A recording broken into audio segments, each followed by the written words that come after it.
Assalamualaikum warahmatullahi wabarakatuh. Perkenalkan, nama saya Wita Anggraini, NPM 20382, kelas E. Di mana saya di sini akan menjelaskan tentang asas-asas hukum pidana internasional. Di mana asas hukum pidana internasional dalam buku Edio S. Hyarji berjudul Pengantar Hukum Pidana Internasional menyebutkan ada dua asas, yaitu asas hukum pidana internasional yang bersumber dari hukum nasional, dan yang kedua ada asas hukum pidana internasional yang bersumber dari hukum pidana nasional. Nah, di mana asas hukum pidana internasional yang berasal dari hukum nasional ada dua, yaitu asas umum dan asas khusus. Di mana asas umum ini sifatnya adalah ada asas Pacta Sunt Servanda, di mana perjanjian yang dibuat mengikat para pihak, ibarat undang-undang hal mana jika dihubungkan dengan sumber hukum pidana internasional dapat dipahami bahwa perjanjian internasional menepati urutan teratas dalam hierarki sumber hukum pidana internasional.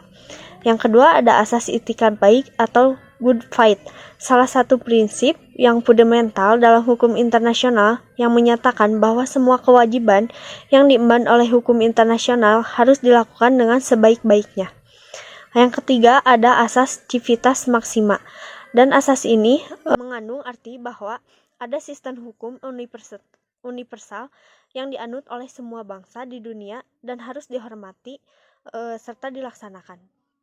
Yang keempat ada asas timbal balik atau asas resivokal, di mana asas ini jika suatu negara menginginkan suatu perlakuan yang baik dari negara lain, maka negara yang bersangkutan tersebut juga harus memberikan perlakuan yang baik juga terhadap negara. Nah, yang kedua ada asas khusus hukum internasional. Sedangkan dalam asas ini yang sifatnya khusus ada aut dider aut funir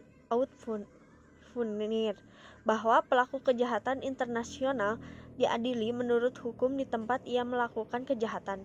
Dengan kata lain, pelaku kejahatan internasional diadili sesuai dengan locus delicti. Yang kedua ada aut dider aut judicaris. Asas ini berarti bahwa setiap negara berkewajiban menurut dan mengadili pelaku kejahatan internasional serta berkewajiban melakukan kerjasama dengan negara lain dalam rangka menahan, menuntut, mengadili pelaku kejahatan internasional. Yang ketiga ada var in farem in habet inferium, bahwa kepala negara tidak dapat dihukum dengan menggunakan hukum negara lain.